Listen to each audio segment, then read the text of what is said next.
Hey guys, I'm Kendra. Hi, I'm Mercedes, and this week we're talking about a movie all about the summer after high school. Say anything. One of my favorite movies of all time. But before we get into it, Mercedes, we have to kick it off with our celebrity crush of the week. Who are you crushing on this week? Zayn Malik, my One Direction heart almost burst this weekend because he posted a 7-second clip of him singing his solo in the One Direction song, You and I. And I immediately bought his merch. I that's the type of girl I am. I'll love him Immediately. forever. He is still just one of my favorite, most beautiful humans on the planet. You're gonna have to send me that clip. Is he still with Gigi or Bella? Which one was it?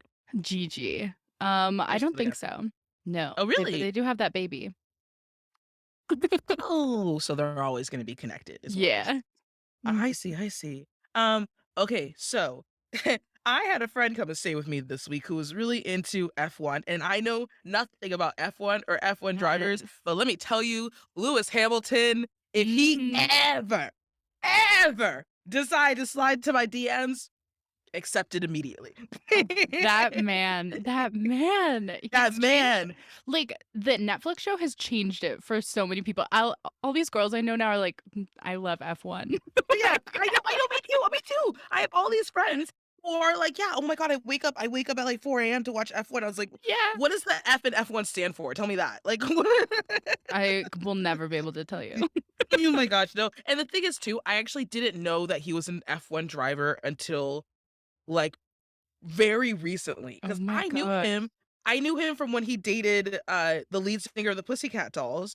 But I Oh, just thought he was like yeah. I just thought he was like a NASCAR, like the UK's version of Mhm. NASCAR. So I didn't know what F1 was. That's embarrassing. Anyways, that's my celebrity crush of the week. Yeah. All right, guys, we're gonna move over to TLDR. We like to summarize the movie for anyone who has not seen it. Warning: there are spoilers ahead. If you have not seen Say Anything, my heart literally just burst in two. But also, you can stream it on HBO Max. Take it away, Mercedes. Yes. So Lloyd Dobler, played by John Cusack, is graduating from high school when he falls for the valedictorian Diane Court, played by Ione Skye. She is set to start a fellowship in the UK in the fall, and their social groups couldn't be more different. Her best friend is her dad, Jim, played by John Mahoney, and his best friends are two angsty musical girls.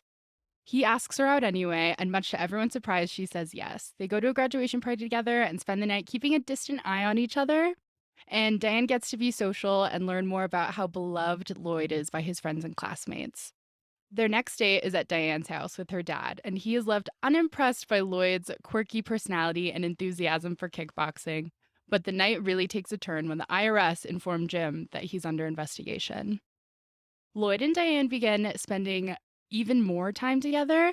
She feels really conflicted between her father's stress and her growing love for Lloyd, but her dad convinces her to end it with him because of their differing future plans. She ends everything with Lloyd by giving him a pen, and he's left heartbroken. Jim's IRS investigation is becoming more intense while Lloyd tries to do anything he can to get Diane back, even holding a boombox while playing Peter Gabriel's In Your Eyes under her bedroom window. When Diane discovers all her dad's hidden cash, she realizes he's guilty and reunites with Lloyd. At the end of summer, Jim is in jail for 9 months, and Lloyd informs him that he's going with Diane to the UK, and Diane says her goodbyes by giving her dad the same pen she gave Lloyd. Then the two fly to the UK in love. Ugh. So let me just wipe away my tears. So iconic. I cannot wait to hear all your feels about this Oh, movie. I have a lot more statements, but first of Yeah. all, this is a 1989 movie written and directed by Cameron Crowe, who also directed one of my all-time favorite, like top 5 favorite movies, Almost Famous. He also directed Jerry Maguire and Vanilla Sky. Oh, And the thing love that it. is that's so good, right? The thing that's so interesting about Cameron Crowe is he's made some of the greatest movies of all time and also some of the worst. Like I feel Yeah. like people also know that he directed Aloha and Elizabethtown. I feel like those two were just total flops for him. But Heavily he just criticized. yeah, heavily criticized, exactly. But he definitely holds a place in my book for, like, top movie, and okay, so the listeners need to know this. I have that image of Lloyd Dobler holding the boombox over his head tattooed on my arm, and I've had it for Yeah. 2 years, and it's my favorite tattoo. It's so well done, and I look at it every single day and just fall a little bit more in love with Lloyd. So Mhm. True fan right here. true fan. Literally put it on that place in my brain so I could look at it every single day and just remember. That's the kind of man I need. That's the bar. That's where the bar is at. If you are not standing outside my bedroom window with the boombox, it's not gonna work. Tell me some of your favorite facts about this movie though, Mercedes. So, interesting enough, this was Crowe's first time directing, and he was such a novice that he didn't even know that he had to shoot close-ups and wide shots. He thought just wide shots would do, and then you could edit everything later. And the studio still gave him a $16 million budget. That Can is you believe? so that um, I do believe it I straight mean, away. I do believe yes, exactly. A white dude director, yeah. Yep. They'll get anything that they want. What I really love Shocking. though shocking, exactly. What's funny about Cameron Crowe is the character of Lloyd Dobler is actually based on a neighbor that Cameron Crowe had, and his name was Mm, Lowell. So he was really into kickboxing. They used to say that it was the sport of the future, which is why Lloyd also says that too. And how oh, funny is that? so funny. Oh my gosh, and the beloved boombox scene was actually the last scene filmed on the last day of shooting, and John Cusack didn't even wanna do it because he thought it made Lloyd look, like, too passive, too submissive, but he used his defiance in the scene, like, you could see it on his face, like, it's not even, like, a moment of longing, it's more of this, like, this symbol of, like, not giving up, like, he's Yeah. there.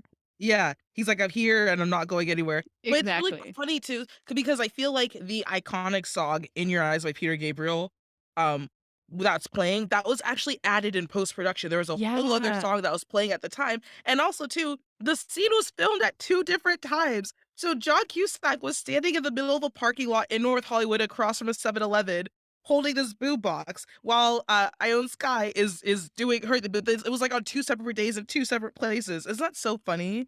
That's hilarious. Yeah, Movie magic. movie magic too. And then the last thing too, so Lloyd's sister in the movie is actually his real life sister, Joan Cusack, so that was really cool that they got to play siblings in the movie as well. Those 2 are always like, every time you see one, you'll see the other, Yeah. and they're always getting a check together. I know. Bring your family along. When you rise up, you gotta bring your family along. Mhm. Alright, guys, we're gonna move over to Time Capsule. We just like to recall where we were when we first watched this movie, and I just have to say, Mercedes, Yeah. growing up, but especially in high school, like, I became obsessed with movies. That's the reason I studied film. That's the reason I did theater my whole life. It was really, like, high school that I became just obsessed with. I had always loved them, but I became obsessed with, like, knowing how to make them and all the Yeah. intricate details behind them and everything. So I remember my New Year's resolution in 2009 was to write down every single movie trailer that came out that year, and I think by the end of the year, I'd written down 159 movie trailers, and that's Wow. just from sitting on my couch watching TV every single day. Yeah. That's literally it. Um, all this to say is I felt like I really revered the word of Roger Ebert at the time, Oh, yeah. so much so that he's also another person that I have a tattoo of. So I Oh have my a tattoo. gosh. I know. I have a tattoo of the very last sentence of the last review that Roger Ebert ever wrote before he Mm. passed away, and it says, "I'll see you at the movies." And that's my homage to my love of cinema. But Roger Ebert loved this film. He added it to, like, Mhm. movies you must watch before you die. He gave it, like, 2 enthusiastic thumbs up, which is very hard. Like, he's a harsh critic, right? Yeah. Like, man was it was no easy feat to woo him, and he loved this movie. And so I remember watching in high school because of that. Like, because I was like, "I Aw. abide by everything that Roger Ebert says, so I'm gonna watch this movie." And, of course, it was amazing, and I still love it to this day. When I think of Roger Ebert, I think of high school too. I always had to read his reviews in, like, English classes when we were talk Mhm. about, like, how to review things when we're talking about that type of writing. So I always think of him in, like, my high school years whenever I think of him. That's so Yeah. cool. Yeah. Ah, Most of my tattoos are movies. I have to say that. I'm in this rom-com yeah. phase right now where a lot of my tattoos are rom-com themed. So, the Mhm. next one I'm getting is the iconic image of, Judd Nelson at the end of Breakfast Club with his fist in the air. Yeah. So I'm getting and I'm also Hell getting a yeah. Howl's Moving Castle tattoo. Oh, There you go. oh, I Excited. love this. Where were you when you first watched this movie? The first time I watched this was in middle school, and I actually fell asleep during it. Yeah, it took a couple more watch attempts for me to see it the whole way through in one sitting. I mean, I'm such, like, a 16 Candles girl that I don't think I was ready for this, like, very, like, real life pace of this movie. where I was like, "Where's the hijinks? Where's it?" Like, that's what middle school me wanted. I wanted, like, the silliness of 16 Candles. So I Really? wasn't prepared for it. Yeah. I had I would ask you who you had a crush on that year, but both of us didn't exist at the time. No. But I always say this in every episode, like, if I were alive in the '80s, Andrew McCarthy, that's it, that's it, that's it. No one else would have absolutely had the biggest poster of Andrew McCarthy and Rob Lowe too, but, like, primarily Andrew McCarthy on my wall because his hair was perfect. It's so shocking to me because he is not on my list at all, Andrew McCarthy, Really? like, no, and, like, Pretty in Pink, I like to me, it's like a deterrent because of him, like, he is not it for me. Really? Yeah. I think he's so sweet and, like, so debonair. Is that an adjective? Yeah. I love him in Pretty in Pink. I think he does this little, like, side smile, and then he does this thing where he makes his eyes really big. I can go on about Andrew McCarthy. Let me stop. Yeah. This is about Lloyd. But he would have been my crush that week year. Moving on. Speaking of crushes, anytime I think of this movie, I also think of Penn Badgley in Easy A because he plays Woodchuck Todd and he recreates the boombox moment with speakers at the end of the movie. So I always go down like a Penn Badgley crush spiral after this because I'm like, wow, I miss him. Like I miss him being like a heartthrob and not like No. a scary murderer on you. Have I ever told you about the time I talked to Penn? Everyone I know knows Penn. I know I know so many people that are just like, "My good old pal Penn," and I'm like, "What? Bring me along." I think it's because he's so, like, nonchalant about everything. He's not like a Yeah. celebrity that's like, "Don't look at me, I can't be seen in public." Like, I was at this restaurant in, Mid-City, and he just parked on the street and was, like, unloading boxes, and he was, Wow. like, really struggling, so I walked outside to see if he needed help, and he was like, I think I got it. Thanks, though." He was just wearing a hat, like, no mask. This was during the pandemic, no mask, nothing. Oh. Totally so normal, just a regular guy. Yeah. That's just Ben.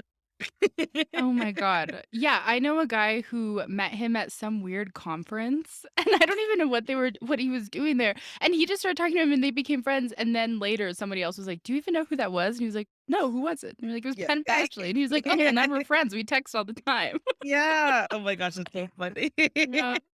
All right, guys, it's time for the Rom-Com Hall of Fame. But of course, Mercedes, as always, unfortunately, as much as it hurts me, we do have to roast this movie. And I'm Yeah. curious, what is one of your roasts? Be sensitive.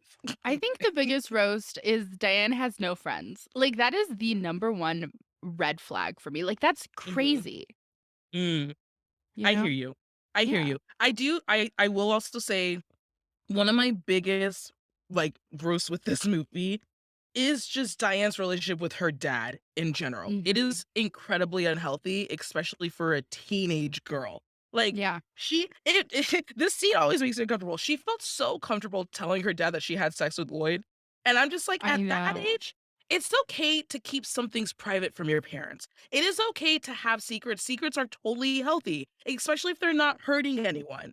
I also Yeah. just really don't like her dad. To me, he's the type of parent that create narcissists. And the reason I say this is because I used to watch a lot of interviews by Dr. Ramani, who's the psychologist who studies narcissistic personality disorder and just like narcissists in general.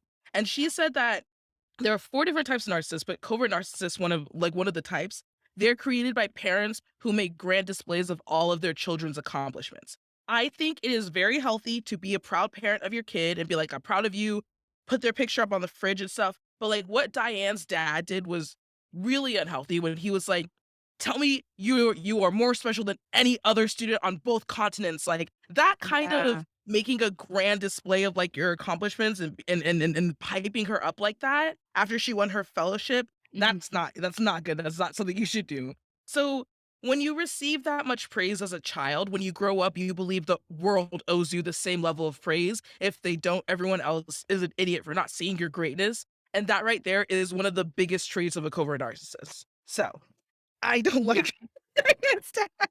Yeah, I mean, I think, like, I have incredibly supportive parents, but they're also, like, two of, like, my biggest critics too. Like, they Mhm, will, like, mhm. call me out when they're like, I don't think so." And, Yeah, like, there's no level of that with him as a father. Like, he yeah. doesn't have any type of, like, reality set in when it comes to Mhm. Diane. Yeah, And exactly, that's like, just everything. it's nuts. Yeah, she could do anything, it's terrible. Go Yeah. ahead. Well, my next roast is that Lloyd is kind of a manic pixie dream boy. Don't even say it, Mercedes, don't even say it. Well, I mean, other than just being like a house husband, which basically he is, we start this movie thinking that he's our protagonist when actually he's just our love interest. He's a great one Mhm, at that. I will give you that. mhm, And we learn so much about Diane's background. Well, Lloyd's everyday life is still kind of a mystery by the end. And we know the facts, but we don't really know him. And mm, he's really only there to support her as she navigates through her own life and learns more about herself and life in general because he centers his life around loving her. mhm, And I don't know, he just functions only as her supporter. It's interesting though, because the movie that coined the creation of Manic Pixie Dream Girl, and if you all don't know the phrase, or like the archetype, please Google it because mhm. it's pretty interesting. It's been around for a while now. But Oh, wow. the movie that they used as the example is Elizabethtown, which was also written and directed by Crow. So I just think that that's so interesting that his first movie is kind of like a gender flop of that. Yeah, and it's so funny too because I also think that, movies like Eternal Sunshine of the Spotless Mind or Garden State, like, they also feature Manic Pixie Yeah. Dream Girls, and those movies came out, like, before Elizabethtown, I think? So They're there all, like, early 2000s. yeah, there are Yeah. multiple examples of the meme, but that's funny that this is, like, the male version of that. Um, Yeah. something I think is really funny about rom-coms in general, not specific to this one, but, like, everyone in rom-coms knows where each other's live, but no one ever actually gives out their address. No. Like Never. it's so funny because Lloyd is like, for their first date, like, she doesn't even know him, and he's like, "I'll pick you up, like, I'll pick you up at 8," and then he's just there. He just pops up, and it's like, "Lloyd, I love you, but how do you know where she lives? What is this?" Literally. And I'm like, "Do you have a school directory that you're looking at? Like, where did you get this information?" And then also, like, you know in movies that always drives me nuts when they're like, "I'll meet you at the coffee shop." And I'm like, "Which one? Where Which one? Which coffee shop? We live in Seattle. Seattle is just coffee shops. Exactly. I'm like, "Please tell me where we're going." Exactly. Another roast I have is that the guidance counselor is at the party. And I know it's a graduation party, but this is just full of teenagers, like, Yeah. completely inappropriate. She needs to leave. That was really random. I've never seen a teacher at a party before, but I that's know, I'm like, "Go home." what are you doing? I feel like okay, this is a very personal roast for me, but Diane calling Lloyd basic when she's like, "I've never gotten on with someone as basic as you." Yeah. Lloyd is my top 5 favorite rom-com characters, and he is anything but basic. I will He's talk not basic at all. He's not basic at all. I will talk extensively about why in a little bit, but I think that, like, the last thing too is we have to acknowledge that Diane's dad has a complete god complex, and I Yeah, think that is I just keep using the word unhealthy because that's all that pops up when I talk about him. Like, he yeah. tried to justify stealing from old people by saying he made their lives better, and it's in his world, he believes he is God and he has control over people's well-being and happiness, and people like that should not be working in environments like that with old people. That's No, never be in a caretaking environment ever, yeah, because they don't know exactly. how to truly care. Exactly, because they don't. They literally just think, "This is my world. I have total control," and it's just Yeah. What's your favorite quote, though, Mercedes? My favorite quote is, "She gave me a pen, I gave her my heart. She gave me a pen." Heartbreaking, heartbreaking. Heartbreaking, and because he's standing in the rain when he's saying it, and Mhm. it just had a lonely payphone, and yeah, just the rain adds all of it. John Cusack loves the rain because in High Fidelity, he's all sad in the rain too. He Yeah, loves it. he loves the rain, yeah. Or is it that or he's always doing films in the Pacific Northwest where it's just really rainy? You know, that could be it. That could be it. This does take place in Seattle. Um, okay, I love get in a good mood. How hard is it to decide to be in a good mood and then be in a good mood? I completely agree with that. I had a really hard time with that this weekend because I was not in the best mood and I should have been. I had a friend visiting in town. I just felt like because I was in a great mood, kind of like spoiled it. But like I need to just start deciding to be in a good mood and then be in a good mood. It's easier said than done, though. You know, in I those know. moments where, like, anxiety just takes over your brain and you're just Mhm. like, let me just listen to all this negative self-talk in my head and just dwell on that. It's hard Yes. sometimes. Yeah, 100%. Mercedes, okay, if this movie popped up on your Tinder feed, are you swiping left or are you swiping right? I'm swiping right because Lloyd Dobler is such a great guy. Mm, He's non-threatening and kind-hearted, and he's never fearful of vulnerability, which I really appreciate. His friends are women and they love him, but they aren't in love with him. And that's so refreshing to see, especially in this like 80s movie that most 80s teen movies have like such stereotypes. And that's another thing I love about this. I think this movie shows a lot of respect toward teens that a lot of 80s movies didn't because there's no caricatures of a type of teenager here, you know? They all have different layers, different sides to them. This is another movie that made a really strong impact on pop culture too. So, I mean, can you even think of like how many times you've seen the boombox scene recreated? There's so many. So so that's many. like a major part of why I'm swiping right. It's just like it's prevalence in pop culture but I do wish these 2 had a little more chemistry, and I wish we got to know Lloyd more, and I wish we saw more of their time together, like, falling in love, because I love that, but, um, yeah, I mean, swipe right. Was the montage not enough for you? The montage of them The swiping montage is not enough. I was like, "The montage should be the movie. I don't care about your dad's IRAs." Sorry. left. You are right. Oh my gosh, Mercedes, I think you already know. I am super swiping on this. Yes. I've never super swiped before in an episode. I am super swiping on this Oh my movie. god. I'm super swiping on Lloyd. This is one of my favorite movies. Like I said, I look at Lloyd on my arm every single day and just fall a little bit more in love with him every single time. So Aw. yeah, there you go. We're doing the blue superstar. All right, guys. We like to do more in couples therapy where we just give advice for the characters in the movie on how they can improve their relationship. And I have a lot of thoughts, but you go first, Mercedes. That's okay. You go first. Yeah. Okay. Diane needs friends. She's in desperate need of Yeah. friends. If your Mhm. dad is your best and only friend, then something is seriously wrong. You really need to reevaluate life. And this whole movie, Diane is bouncing back between her father and Lloyd, and they both center her world in a way that just isn't healthy. She's Mm, driven, but she's also emotionally relying on these 2 men way too much. I would mm, love to see her gain more independence. And Lloyd, I I think he just needs some type of passion in life that's not just Diane. No yep. one's life should center around anyone else and like completely. And there's just a theme of codependency in this movie that's almost praised a little bit in some ways. And I think that's these characters' biggest hurdle in their relationship. I hear you. I agree. I agree that Diane needs friends and that Lloyd needs a plan. I feel like his go with the flow attitude is fine for now that he's Yeah. young, but when they grow up and they have to pay bills and buy a house and support children, he's going to need to do a deep dive into what it is that he actually wants to do and not who Mhm. his parents want him to be or society wants him to be. I know he doesn't want to buy, sell, or process anything, but I'm curious, other than kickboxing, what were acceptable jobs in the late 80s, right? Like we have to think this movie was, like, current at the time, and Yeah. people were, creating their nuclear families and doing all those things, and so he has to have some sort of plan, and that's what I hope for Lloyd, but I know he'll Yeah. figure it out, like, I have faith that he'll figure it out. What do you think about their love languages? Okay, I think Lloyd gives acts of service and words of affirmation, and he needs quality time. And Dan needs acts of service and gives quality time, if that, because honestly, I don't think she gives anything. Like, I I don't don't think think she she feels has. like she needs to give anything. No, you're right, Yeah. 100%. Yeah, exactly. So, like, we don't really see any love language that she gives here because she's not giving a lot.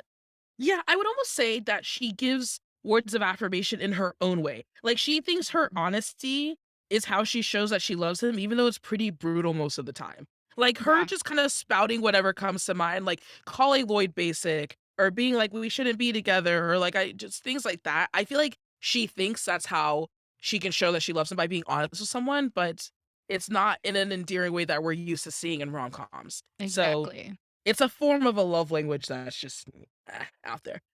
Yeah. Um, okay. I hesitate to ask you this question. Okay, do you think this couple lasted 5 years? No, I don't think so. Oh, they're so young and they have so much more to learn about themselves as individuals. At best, I think they could last exactly 5 years and nothing more. Like, they Okay. might meet the mark, but not a bit more. Okay. I actually want to say yes because I do believe that Lloyd will do everything in his power to make it work. And I Mm, feel like he's so loyal and he loves Diane so much.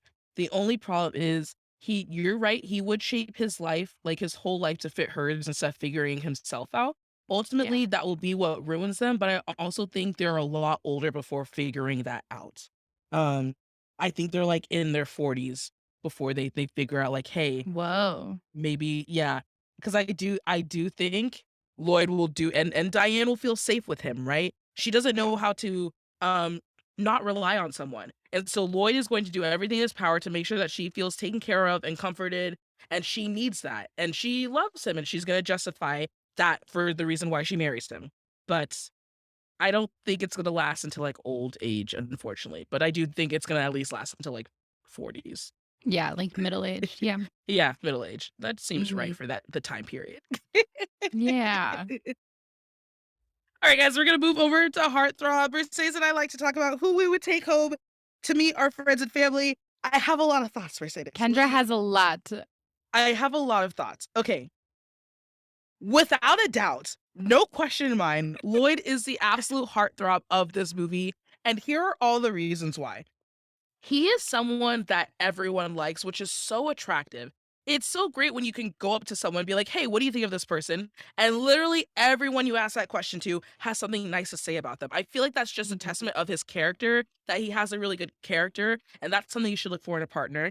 He is well traveled. Like he talked about spending a couple semesters abroad. Like he used to live in Germany and the UK, and he can give us tips, lots of tips, like, Yeah, all about the them. And tips. that's it's important for someone to at least for me anyways, it's important for someone to enjoy traveling because that's like Mhm. it's my side hobby. He's such a gentleman. Like the way that he kicks the glass out in front of Diane when they're walking, like he holds doors, the way that he kept checking up on Diane during the party as well was just really sweet. Like he was giving her space, but also like, hey, I'm here if you get uncomfortable or you need Yeah. anything. Like I'm right there. Biggest thing for me, I love that he listens. He listens to her and is curious about her, and it's just such a major red flag when a guy does not ask you questions about yourself. I knew that going into my last relationship, but I made all these excuses and justified it. But it's actually the worst thing when you feel like someone doesn't care to know you. I love that Lloyd makes eye contact when he asks her questions. He asks her a lot of questions. He's curious about her. He wants to know what he thinks. And he's so honest and doesn't BS for anyone. He is 100% completely himself, including to Diane's father, who he's supposed to be impressing. But Mhm. he doesn't. He went the route that worked best for him, and what works best for him is the truth. Like he cannot be anyone but himself, and that's really refreshing. And I also love that he's open to change. Like during his whole conversation with Diane about old people and she calls him ageist, she's like, that's ageism. Like he really thanks her for showing him a different way of thinking. And I feel like he is open to changing his mindset, which is so important and necessary in growth. He is true to his word. When Lloyd says he's going to call, he calls. When he plans a date, he follows through. When he says he's going to do something, he does it. Be a man of your word. And then he's incredibly patient too. I would really love to learn how to drive stick, but I don't know anyone who has the patience to teach me that. Teaching someone anything requires a lot of patience, and that just is something that Lloyd embodies that I really admire. And again, Aw. like so sweet that he wrote a letter to her after they slept together for the first time. Like he's Mhm. like all the love in my heart. I felt like that extra step to make sure that she felt special just sets Lloyd apart from every other guy. But also he's very forgiving too. That's something I struggle with. And I just, forgiving Diane for breaking up with him, but also I think too the scene where he goes and sees Diane's dad in prison and he's trying really hard to like encourage him and make sure that he like knows, there is a version of a letter that Mhm. exists where she says X, Y, and Z to just, show that there can be forgiveness there, between the two. Like that was really important. And he's just such a great source of comfort. Like going with Diane to the UK and holding her and being like, when you see the dig, that's when you know, like it's safe, it's okay. And all of that to say is I literally pray for my future husband every night. And I really pray that God sends me a man like Lloyd Dobler someday. Aw. This was Kendra's love letter to Lloyd. That was Love letter. so it was so detailed, and I could really tell just, like, knowing you, just how, like, he ticks off all your boxes of, like, what you want, and that's just so sweet to see. Oh my gosh. He really does. Yeah. Mercedes, who is your heartthrob? After I did that whole long spiel, who is your heartthrob? Oh, mine is also Lloyd. He's obviously the best character here. He's kind Yeah. and he's caring, and I really appreciate the fact that he has so many platonic relationships with women that are really healthy. To me, that's a major green flag when you have these awesome friendships with women and you're a guy, and he also has, like, a bond with his sister, and I don't know, I think that's really important. What do you think about the fact that there's a part in the movie where he's like, "I need guy friends. Maybe I should go hang out at, like, the AM, PM or something on a Friday night or whatever." Yeah, He tries to connect with guys, it shows that's so not. What do you think about guys who don't have any guy friends? Because, right, we talk about how it's a problem when women don't have any female friends. What do you think yeah. about when a guy doesn't have any guy friends? I think it depends because I think there can be a lot like, I think guy friends just kind of work in different ways too. Like, I don't think they're Mhm. sitting around, like, talking about, like, their emotional well-being often, Yeah. I think, like, Mhm. most of them, like, they're friends because they go, like, play basketball together on the weekends or, like, they like the same they like watching the same sports or something. I think Mhm. it's just, like, a different type of bond. I mean, I think my whole thing is, like, you need to have, like, good friendships. Like, that's my major thing with, like, any person out there. Like, I think it's a red flag when you don't have any good friendships or that you haven't had any like, all your friendships are, like, really new too. I'm like, "You haven't had any friendships that have been, like, years long?" Like, that's really interesting to Mm, me. that is very interesting. Yeah. I hear you. Hmm. Mhm. We will revisit. Probably revisit this discussion in a future episode. But not right now, guys. We're gonna move over to Mary, Smooch, Ghost. We like to say who we're gonna marry, who we're gonna smooch, and who we're gonna ghost. We have Lloyd, Jim, and Joe. Who, if you remember, it's who Corey was obsessed with and wrote 65 songs about. Yeah. Okay, Mercedes, Dedication. who are you marrying, who are you smooching, who are you ghosting? I think I'd marry Lloyd, I'd smooch Joe, and I'd ghost Jim. I 100% agree. I Nice. would. I love when that Yes, happens. yeah, I mean, of course, I'm marrying Lloyd, like, every single Yeah. guy that I'm gonna meet moving forward, I'm gonna hold up a paper and be like, do you have the characteristics of a Lloyd Dobler?" Um, Have you ever met a man named Lloyd? yes, actually, I grew up one of my sister's best friends growing up, his name was Lloyd, his name was Lloyd Nelson. Oh my gosh. I know. So, yes, I remember, he was at my house all the time. He was not very nice to me, but yes, I have you ever met someone named Lloyd? No, but I just think, like, if I met someone who was, like who had the same name, which, I mean, Lloyd isn't a very common name now, I don't think. So if I Mhm. met somebody with, like, a name from, like, a movie leading man that I loved, I'd been like, "Hello?" Yeah. Like, "Are you do you have any similarities at all?" I'd I project know, a little right? bit, I think. Have I told you, Mercedes? I'm actually going to Ireland in September to go to a famous matchmaking festival that's Oh my specifically for. gosh. Yeah, it's for singles from all over the world to go and meet their one true love, and it's, like, the entire month of September, and I'm gonna be there for about 2.5 weeks, and I will let you know if I meet a Lloyd. We need a live play-by-play. I am so excited for this. Y Yeah, this is gonna be a whole other episode we have to do, like, Kendra's adventures at a matchmaking festival Yes! in Ireland. Oh my god, I love it. Yes. But before we wrap it up, guys, we always love to bring in a pop culture moment. I just love the fact, or I don't, okay, I don't know if I love it, but I think it's very interesting. So John Yeah. Cusack isn't married, he doesn't have kids, and he claims it's because, quote unquote, society doesn't tell him what to do. And I'm Oh. just really hoping that this is a George Clooney moment. Did you ever hear about that bet that George Clooney made with, I think it was Julia Roberts and Nicole Kidman, but he basically bet them like 20, it Yeah. was either, I think it was $20,000 that he would never get married, he would never have kids, anything. And now Look at him now. look at him now, dad of 2, married for what? And Six. George and Amal are, like, probably one of my favorite celebrity couples ever. Oh, yeah, I 100%. love them. Oh I do gosh. too. I do too. So I'm really hoping it's one of those ones because if he's anything like his character, if John Cusack is anything like Lloyd, I'm already in love. He has said that Lloyd is probably, like, the most accurate to him and, like, that age of his life in any character that he's played. I saw an I love interview where he that. said that. Very Oh, sweet. that's very sweet. That is, Oh my my gosh. heart. My heart. Yeah. Go ahead, Mercedes. I have a couple questions for you. Yes. So we know that the boombox scene has been parodied a lot. So do you have a favorite TV show or movie that's recreated it? Oh gosh. I don't think I do, and if I did, I would probably okay.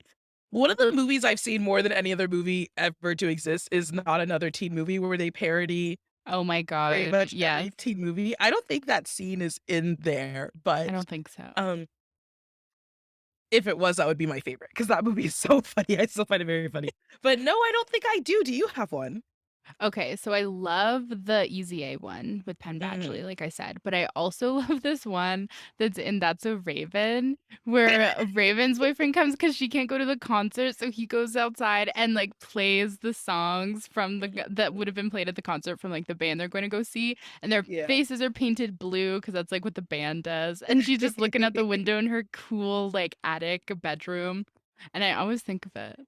I It's don't remember that at all. Like, oh my not like gosh. oh, I watched and I rewatched That So Raven over the pandemic. Like, I know.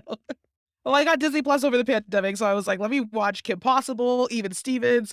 Yeah, That's So Raven. Like, I watched all of my childhood so good. shows. I don't remember that. I will think on it. I will come back and Yeah, let you know. What other okay. question do you have?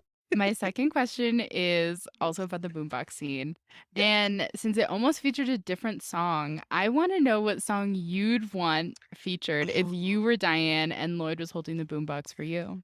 I have the exact I've been waiting for someone to ask me this question because I have the perfect Yay! response. This is kind of an obscure song, but it's called "Guardian Angel" by the Red Jumpsuit Apparatus, and it is, like, it is such a beautiful song. I cry every time I listen to it. Um, okay, let me just try to recite some lines. So he talks about, like, "When I see your smile, tears fall down my face." Um He's like, "Use me as you will, pull my strings just for a thrill, and I know I'll be okay. Um, no, I'll be okay. Though my skies are turning gray." And he's like, "I will never let you fall. I'll be there for you forever." Like, it's just, Aw. it's so beautiful. I love that song. I think I want that to be the first dance song at my wedding, but it's just such a it's such he just talks about unconditionally loving someone. And I just don't feel like we have that anymore, Mercedes. We don't have that no matter what, I will love you, I will be there for you. And that's the type of love language that I need. I need that kind Mhm, of commitment because I think a big part of my insecurity about my lack of experiences in relationship has a lot to do with the fact that I felt like I've never been given a chance. Like I've never been given a proper chance to show how much I can love you, how much I can be there for you and things like that. And so I just need that reciprocated because I know I can give mhm. it. So um Yes! but what is your song? That's like honestly, I'm so happy that you asked me that because I've always wanted to say that. What would be your Yay! Oh my song? gosh. Well, first off, I didn't even know Red Jumpsuit Apparatus had, like, love ballads. Like, I need to go I listen think to that was it their now. only one I know. They're okay, if anyone knows them, they're like a screamo band from, like, the early 2000s. Used to listen to them in high school all the time, but Yes. that's, like, the one song they're not, like, screaming how they normally do, but it is a beautiful, They're beautiful in an amazing episode of MTV's The Hills, if you wanna go watch that. Again, Yes, anyone out there? yes. And he won't wear the jeans? That Yes, yeah. yes. And the editor-in-chief is like, "Red jumpsuit apparatus." She says it's so crazy that I'll never forget it. I was like, "That's psychotic."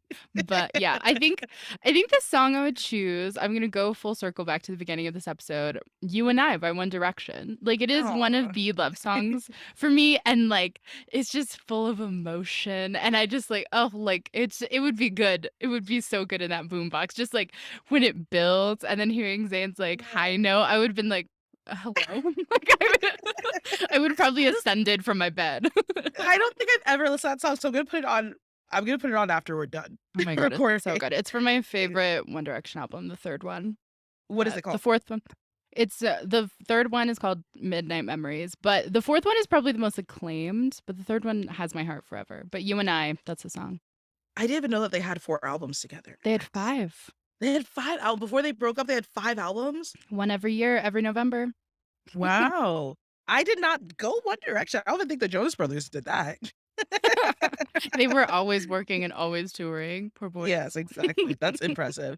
All right, guys, we want to hear from you, listeners. What would be your boombox song if you had to choose one? What do you think about the relationship between Lloyd and Diane, even Diane and her father? Do you like the movie Say Anything? Is the boombox scene your favorite iconic scene in a rom com? Let us know your thoughts. You can slide into our DMs at Meet Cute. Again, I'm Kendra. You can find me on Instagram and TikTok at Ken10Hollywood. Yes, and I'm Mercedes. You can find me at MercedesGV11 on Twitter, IG, and TikTok. And if you're looking for new rom-coms, follow Meet Cute wherever you listen to podcasts and follow Meet Cute on socials everywhere. Bye, everybody. We'll see you next week.